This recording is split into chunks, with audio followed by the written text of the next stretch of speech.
नमस्कार दोस्तों, आप सबका अपने ही YouTube चैनल पर बहुत बहुत स्वागत। तो आज लेकर आए हैं चौथा चैप्टर है गुणनखंड गुणज एवं उनके गुण का सेकंड लेक्चर। पहला लेक्चर इसके पहले अपलोड कर चुके हैं, आपको प्लेलिस्ट बनी है नवोदय की गणित, उसमें मिल जाएगा। पहला लेक्चर देखने के बाद ही दूसरा लेक्चर देखें। उसमें हमने गुणनखंड, अभिनिष्ट गुणनखंड और गुणज, अभिनिष्ट गुणज और एक मेमोरी टिप्स के तौर पे आपको बेहतरीन शब्दों के साथ बताया है। लेकिन भैया कहते हैं बार बार वही सब, कहते हैं मान ली जाती तो हार हो जाती है, ठान ली जाती तो जीत हो जाती है। इसी जोश और जज्बा के साथ और एक बात अपने अंदर हौसला बना के रखना है। कहते हैं भैया जेब में गांधी हो या ना हो, मगर सफलता के लिए दिल में आंधी चाहिए। चलते हैं, पहला सवाल लिखा है। सबसे पहले जो गुणनखंड गुणज उनके गुण के 3 लेक्चर होंगे। एक लेक्चर में चलेगा विगत वर्ष में पूछे गए प्रश्न। जब विगत वर्ष में पूछे गए प्रश्न हो जाएंगे उसके बाद अभ्यास प्रश्नावली चलेगी, उसके बाद प्रयास कीजिए। तो जो सवाल होगा एकदम क्रमबद्ध तरीका से बताया जाएगा, कोई सवाल छोड़ा नहीं जाएगा। और जो 4 से 5 लाइव क्लास मिलेगी, आप जो समस्या हो कमेंट बॉक्स में डाल दीजिएगा कि हमें ये क्वेश्चन समझ में नहीं आया। आप बस अभी आप कुछ काम कर रहे हैं तो काम छोड़कर कृपया अपना रफ लेकर बैठ जाएं, जो बता दिया है एक बार क्वेश्चन को देखने के बाद वीडियो को पॉज करें, पॉज करने के बाद क्वेश्चन को पुनः करें, बिना देखे करें।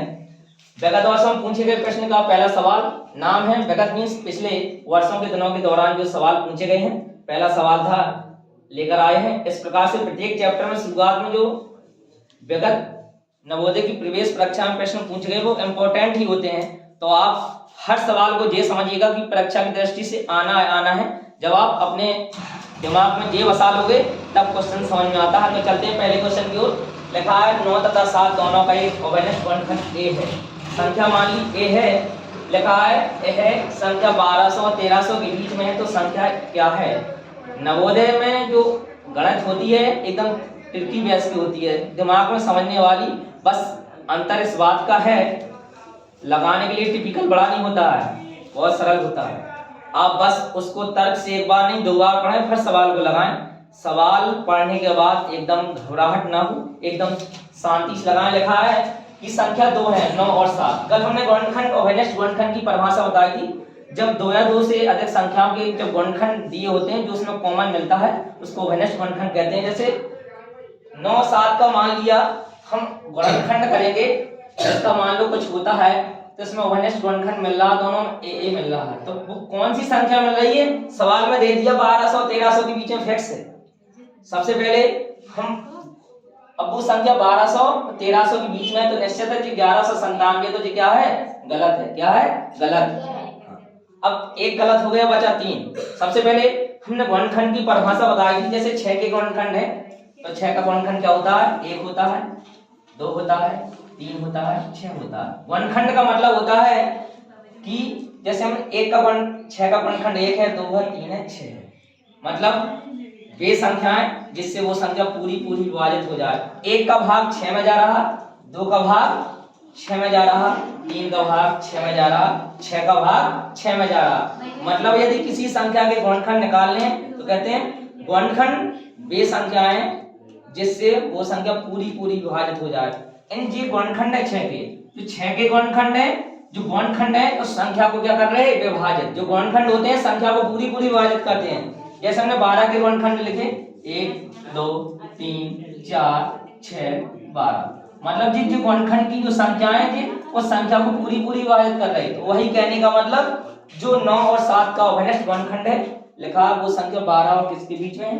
13 के बीच में। क्या के बीच? 1200 और 1300 के बीच में है, तो निश्चित 9 और 7 किसको विभाजित कर रहे होंगे?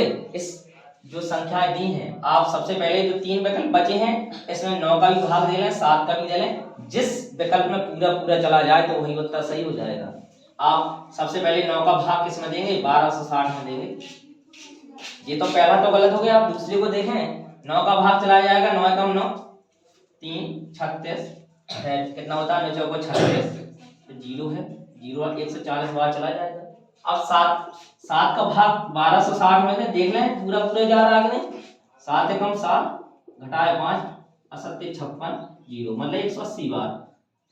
इस 1260 संख्या में 9 का ही भाग जा रहा, 7 का भाग जा रहा। इसका मतलब कि 9 और 7 का जो दोनों का अभिन्नष्ट गुणनखंड है, ये संख्या वो क्या है 1260। वो आंसर ही पहले से बता दिया था, वो संख्या किसके किसके बीच में आएगी 1200 और 1300 के बीच में। एक बार पुनः समझ लें, सवाल में पूछा 9 तथा 7 दोनों का एक अभिन्नष्ट गुणनखंड ए है।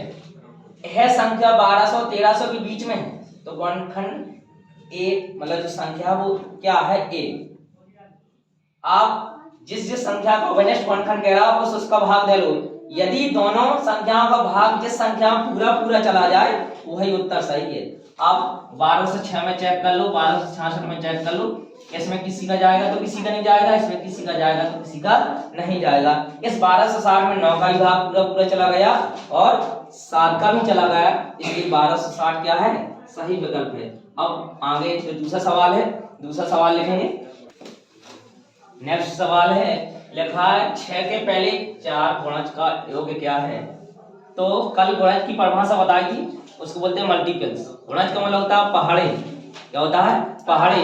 जैसे 5 के गुणज पूछा जाए तो 5 के पहाड़ा पढ़ दो, 5 एकम 5, 5 दूनी 10, 5 तीन 15। अगर डॉट डॉट करके इस प्रकार से यदि 2 का गुणज पूछा जाए तो 2 का पहाड़ा। गुणज का मतलब होता है मल्टीपल, पहाड़े। किसी चीज को मतलब उतनी चीज जोड़ देगा। 5 के 6 के गुणज पूछा है तो आप 6 का पहाड़ा लिख दीजिए। क्या होता है 6 के 6, 12, 18, 24।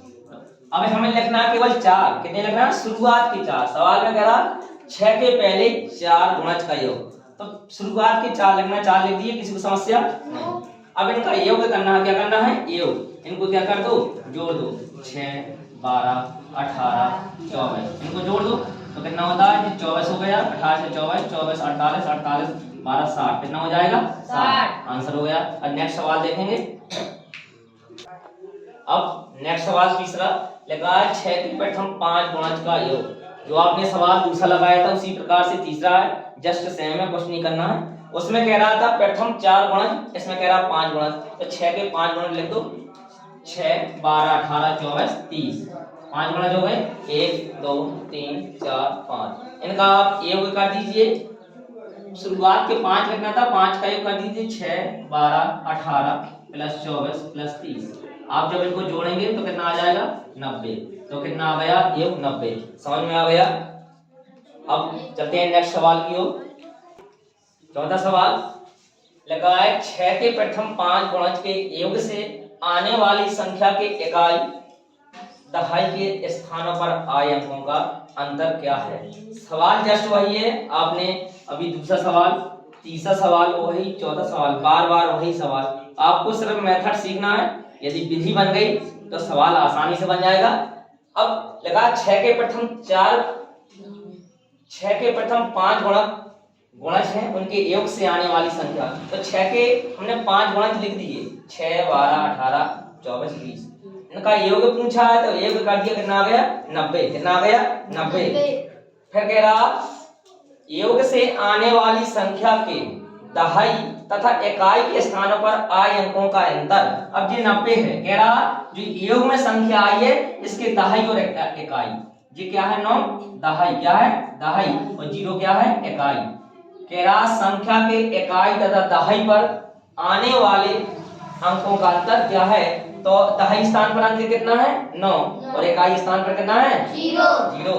इनका अंतर पूछा है, एकदम सरल है। अंतर में भैया दहाई में से इकाई घटा दो तो कितना आ जाएगा अंतर 9। सवाल लग गया। नेक्स्ट सवाल चलते हैं।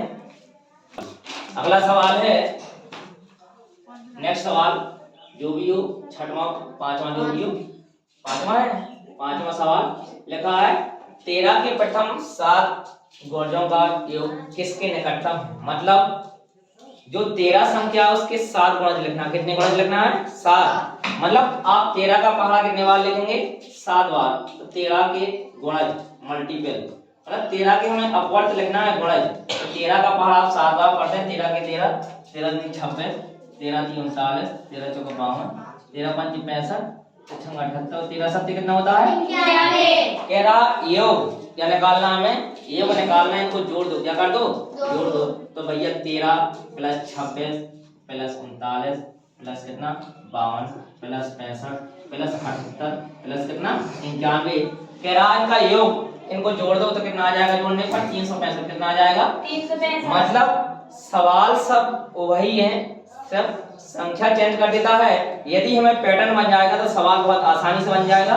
चलते हैं नेक्स्ट सवाल की ओर, छठवें सवाल की ओर।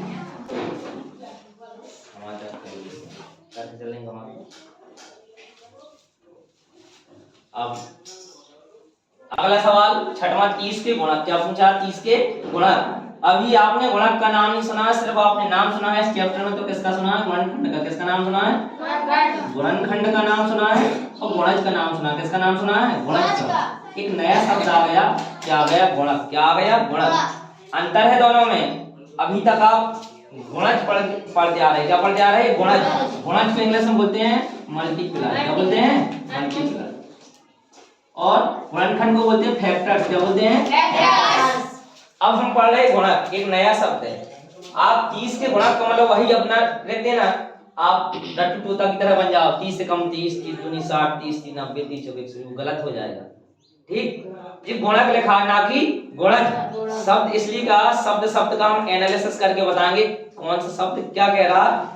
ये गुणक है ना कि गुणज। गुणक और गुणज में बहुत अंतर होता है। एक आप सूक्ष्म अंतर समझें, जब आप गुणा करते हो, गुणा तो करते हो लेकिन उस चीज को जानते नहीं हो।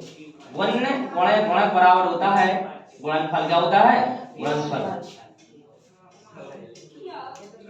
जब आप गुणा करते हो, जैसे आपने गुणा किया 2 का गुणा किसमें, 3 का गुणा किसमें किया, 2 में तो कितना आ गया 6। अब 2 गुणन है, 3 गुणक है और 6 क्या है, गुणनफल।